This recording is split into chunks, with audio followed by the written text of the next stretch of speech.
Hello दोस्तों, तो आज इस वीडियो में हम देख रहे हैं क्लास 8 ग्रेड 8 का जो सोशल साइंस का बुक है, इसमें से chapter number 4 the colonial era in India. इस चैप्टर का ये 8th पार्ट है और इस चैप्टर में हम देखने वाले हैं एक important point, that is the great rebellion of 1857। 1857 का महान विद्रोह। इस पॉइंट को आज इस वीडियो में हम कवर करने वाले हैं। ठीक है, चैनल को लाइक शेयर और सब्सक्राइब जरूर कीजिएगा। चलिए फिर बिना वक्त गवाए शुरू करेंगे द ग्रेट रिबिलियन ऑफ 1857, इस पॉइंट को डिटेल में समझने के लिए। द ग्रेट रिबिलियन ऑफ 1857, इसका मतलब है कि 1857 का महान विद्रोह। क्या दिया देखिए इसमें, the British called it the sepoy mutiny. अंग्रेजों ने इसे क्या कहा, तो सिपाही विद्रोह कहा। सेपॉय मीन्स सिपाही। Sepoys, let us recall sepoys. अब ये सिपॉयज कौन थे? They were the Indian soldiers, ये भारतीय सैनिक थे। Enrol in East India company's British army, जो क्या कहाँ पे, ईस्ट इंडिया कंपनी की जो ब्रिटिश सेना है इसमें ये भर्ती थे इंडियन सोल्जर्स, उन्हें कहा जाता था सेपॉयज। ठीक है, it's officers of course were all British. और ईस्ट इंडिया कंपनी की जो ब्रिटिश सेना है उनके सभी के लगभग सभी जो अधिकारी थे वो कौन थे? अंग्रेज ही थे, मीन्स ब्रिटिश ही थे। आफ्टर इंडियाज इंडिपेंडेंस, भारत की स्वतंत्रता के बाद में, historians rejected the term sepoy mutiny.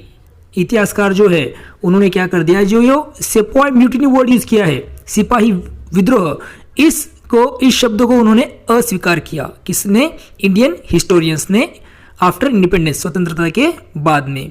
अभी म्यूटिनी वर्ड क्या है, उसका मीनिंग दिया है, देखो यहाँ पे इन दिस कॉन्टेक्स्ट। इसमें आप देख सकते हैं यहाँ पर म्यूटिनी का वर्ड का मतलब इस संदर्भ में क्या है, तो mutiny refers to a rebellion by soldier और sailors in case of a navy against their officers. इसका मतलब है कि सैनिकों का अपने अधिकारियों के खिलाफ बगावत करना, इसे म्यूटिनी कहा जाता है। अगर इसे सेलर के मामले में, मीन्स नौसेना के मामले में इसे देखा गया, तो जो नाविक है उनके द्वारा अपने अधिकारियों के खिलाफ किया गया विद्रोह, इसका ऐसा मतलब होता है म्यूटिनी का। तो इसका मतलब है कि सेपॉय म्यूटिनी का क्यों कहा उन्होंने ब्रिटिशों ने, कि जो ब्रिटिश सोल्जर्स है, इंडियन सोल्जर्स, उन्होंने क्या कर दिया, तो म्यूटिनी कर दिया against their officers. Understand? Proposing a few other instead, following many scholars, we will call the event the Great Rebellion on 1857. But what exactly happened? अभी यहाँ पे आपको देखना पड़ेगा कि कई ऐसे विद्वान जो थे उनका ऐसा कहना था, proposing a few others, क्या बहुत सारे स्कॉलर्स बोलते थे कि we will call it, इसे हम क्या कहेंगे, इस घटना को हम क्या कहेंगे, तो ग्रेट रिबेलियन ऑफ 1857, मीन्स 1857 का महान विद्रोह, ऐसा इसे हम कहेंगे। ठीक है, मगर ये लेकिन वास्तव में क्या हुआ था उस 1857 को, इसके बारे में हम आगे देखना है। तो शुरुआत में अभी इस पॉइंट के आप देख सकते हैं कि फिगर नंबर 4.18 दिया है, वॉर लाइक सिचुएशन है। Imaginary depiction of the sepoys rebellion at Meerut, illustrated London news 1857। Illustrated London news का एक इमेज है, एक इमेजिनरी डिपिक्शन दिख रहा है आपको, काल्पनिक चित्रण है। सेपॉयज रिबेलियन एट मेरठ, मेरठ के जो सिपाही है उनका विद्रोह का एक काल्पनिक चित्रण आप यहाँ पे देख सकते हैं। ठीक है, इवन अर्लियर, इससे पहले, there were several signs of severe discontent among the sepoys beginning with so called Vellore mutiny. अभी आप देख सकते हैं इससे पहले भी जो सिपाही थे उनके बीच में गहरा ऐसा असंतोष था, और इसके बहुत सारे संकेत, डिस्कंटेंट मीन्स असंतोष, नाराजगी जिसे हम बोल सकते हैं। भारतीय सैनिकों के बीच में ऐसी गहरी ऐसी असंतोष था या फिर नाराजगी थी, और इसके संकेत जो है वो दिखाई देने लगे थे। ठीक है, अभी इसकी शुरुआत कहाँ से हुई, तो वेल्लोर का जो विद्रोह हुआ उससे उसकी शुरुआत हो गई है। Beginning with the so called Vellore mutiny of 1806, इसकी शुरुआत 1806 के 1806 के जो वेल्लोर विद्रोह से इसकी शुरुआत हुई थी। Which erupted when the British introduced new uniform regulations that violated the religious practices of both Hindus and Muslim sepoys। जो ब्रिटिश है उन्होंने क्या किया, तो नए नियम लागू किए, इसकी वजह से विद्रोह भड़क उठा। ठीक है, क्यों भड़क उठा विद्रोह? था जो अंग्रेजों ने नए नियम लागू किए इसकी वजह से, और इन नियमों से क्या हो रहा था, हिंदू और मुस्लिम जो है, ये दोनों जो सिपाही है उनकी धार्मिक जो परंपरा है उनका उल्लंघन हो रहा था। ठीक है, रिलीजियस प्रैक्टिसेस जो है उसका उल्लंघन, वॉयलेशन जिसे हम बोल सकते हैं, वो हो रहा था। ठीक है, एग्जाम्पल के तौर पर समझ सकते हैं, देखिए उदाहरण के लिए, they were forbidden from wearing religious marks on their forehead. सिपाहियों को अपने माथे पर जो धार्मिक चिन्ह है लगाने से मना कर दिया गया, ठीक है। And were required to shave their beards, और उनको ये भी फोर्स किया गया कि जो दाढ़ी है वो उनको करनी पड़ेगी, उसे मुंडवाने के लिए भी उन्हें बाध्य किया गया, उनको कंपलसरी कर दिया गया, ठीक है। The sepoys seized the Vellore fort in present day Tamil Nadu and killed many British officers and troops. अभी यहाँ के जो बड़के सिपाही है उन्होंने क्या किया, तो वेल्लोर किले पर कब्जा कर लिया। अभी वेल्लोर किला कहाँ है, तो अभी करंट में प्रेजेंट डे में वो कहाँ पे, तो तमिलनाडु में है, वहाँ पर उन्होंने अपना कब्जा कर लिया और कई ऐसे ब्रिटिश अधिकारियों को और सैनिकों को उन्होंने मार डाला, ठीक है। The British however crush the revolt killing और एग्जीक्यूटिंग हंड्रेड्स ऑफ सेपॉइज। अंग्रेजों ने भी क्या किया, तो इस विद्रोह को कुचल दिया, ठीक है, क्रश कर दिया और सैकड़ों ऐसे सिपाहियों को मार दिया, कईयों को फांसी भी उन्होंने दे दी, ठीक है।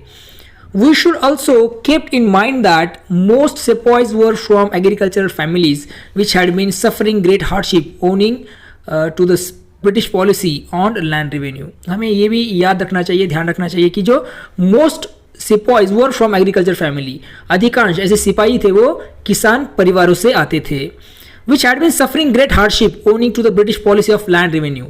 और ये जो land revenue है, ओके, इससे जुड़ी जो ब्रिटिश की नीतियाँ है, इसके कारण उन्हें भी भारी कठिनाइयों का वो सामना कर रहे थे। मीन्स उनकी फैमिलीज क्या कर रही थी, तो बहुत ज़्यादा कठिनाइयों का सामना कर रहे थे, उनके फैमिली को ये सब सहन करना पड़ रहा था और इसका इफेक्ट किस पे हो रहा था, तो डेफिनेटली सिपाहियों पर पड़ रहा था। After decades of increasing frustration, okay, कई ऐसे दशकों की जो बढ़ती नाराजगी है, उसके बाद इन 1857 को rumours spread across northern and central India that rifle cartridges were greased with cow and pig fat, offending the Hindu and Muslim sepoys religious sensibility। अभी 1857 में क्या हो गया, तो उत्तर नॉर्थ एंड सेंट्रल इंडिया में, उत्तर और मध्य भारत में क्या हो गया, तो एक अफवाह फैल गई थी, र्यूमर जिसे बोला गया है, र्यूमर से अफवाह फैल गई थी कि जो राइफल की गोलियां है उनके कारतूस जो है, कार्ट्रिज मीन्स कारतूस, उनको गाय means cow and pig means सुअर की चर्बी से उसे क्या किया गया, तो चिकना कर दिया गया है, ऐसी रूमर फैल गई थी। और इससे क्या हो गया, तो Hindu and Muslim sepoys religious sensibility offending the, इसकी वजह से हिंदू और मुस्लिम जो सिपाही है उनकी धार्मिक जो भावना है उनको ठेस पहुंची, ठीक है। At Barrackpore in the present day West Bengal, Barrackpore जो है करंट में पश्चिम बंगाल में, वेस्ट बंगाल में, ठीक है। The sepoy Mangal Pandey attack British officers, जो सिपाही था कौन, मंगल पांडे, उसने क्या किया, तो उन्होंने क्या किया, तो ब्रिटिश अधिकारियों पर हमला कर दिया, ठीक है। His execution spread further discontent among the sepoys, और उनकी फांसी ने सिपाहियों में असंतोष को और अधिक फैला दिया, ठीक है।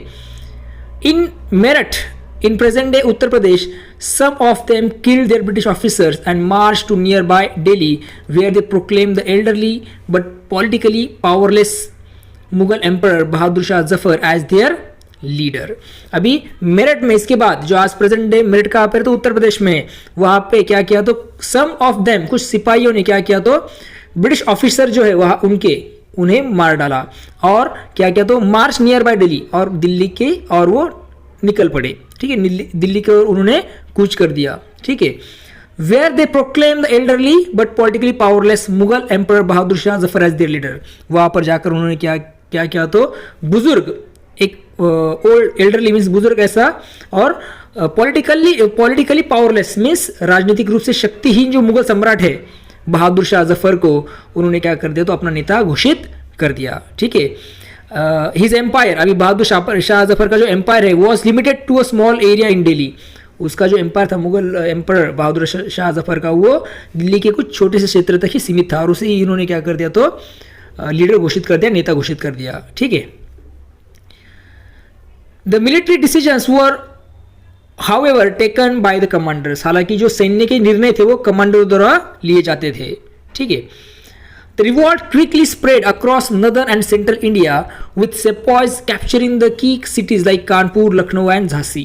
अभी ये जो विद्रोह था वो तेजी से नॉर्थ एंड सेंट्रल मीन्स उत्तर और मध्य भारत में फैल गया। और सिपाहियों ने क्या किया, तो मेजर सिटीज जो है, मेन सिटीज, की सिटीज कानपुर, लखनऊ और झांसी जैसे कुछ महत्वपूर्ण शहरों पर क्या कर लिया, तो कब्जा कर लिया। ठीक है। एट कानपुर में rebel forces under Nana Sahib initially agreed to give safe passage to British civilians.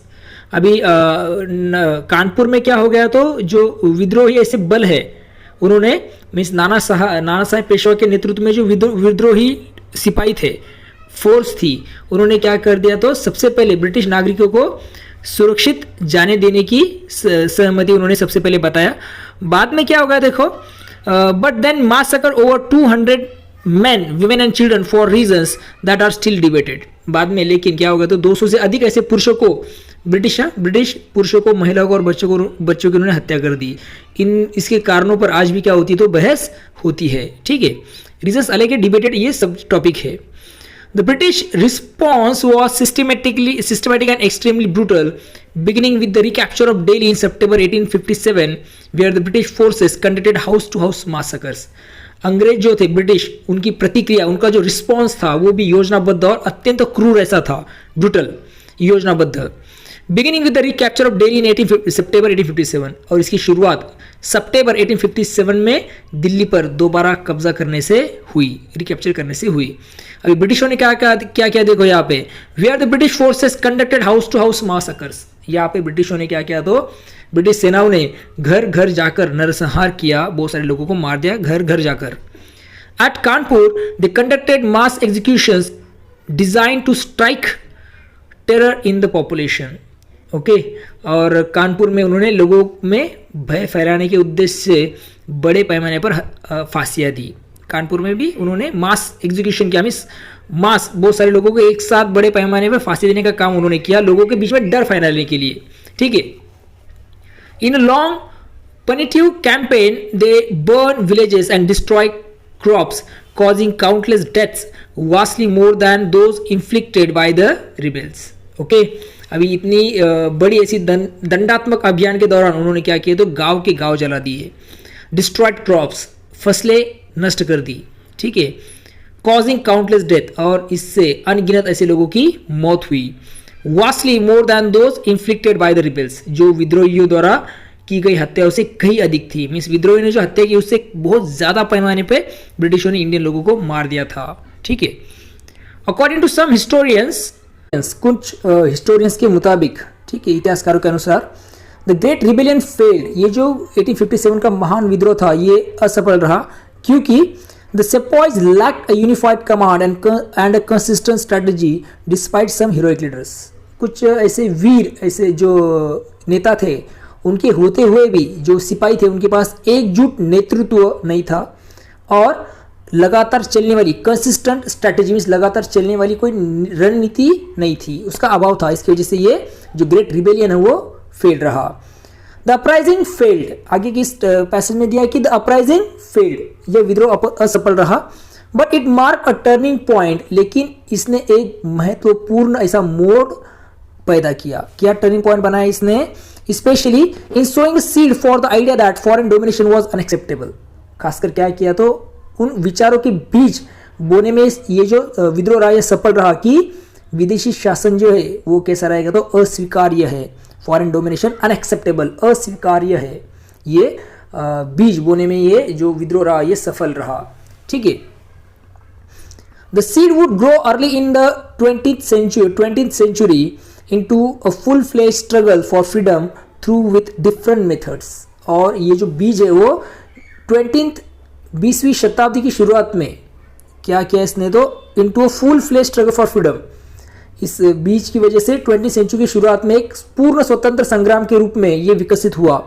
Okay, हालांकि इसके तरीके जो थे वो अलग थे। ठीक है, अलग तरीके से मिस वॉर ना करते, दूसरे तरीके से पूर्ण स्वराज की मांग पर ये बीज जो है वो आगे बढ़ गया, इतना बड़ा वो हो गया था। ठीक है। मीनवाइल इन 1858, इसी बीच 1858 को the British crown took direct control of India from East India Company, initiating the period of the British Raj। 1858 को, ठीक है, जो ईस्ट इंडिया कंपनी से भारत का जो सीधा नियंत्रण है ब्रिटिश क्राउन ने अपने हाथों में ले लिया। ठीक है। Initiating the period of the British Raj, और ब्रिटिश राज का दौर यहाँ से शुरू हुआ।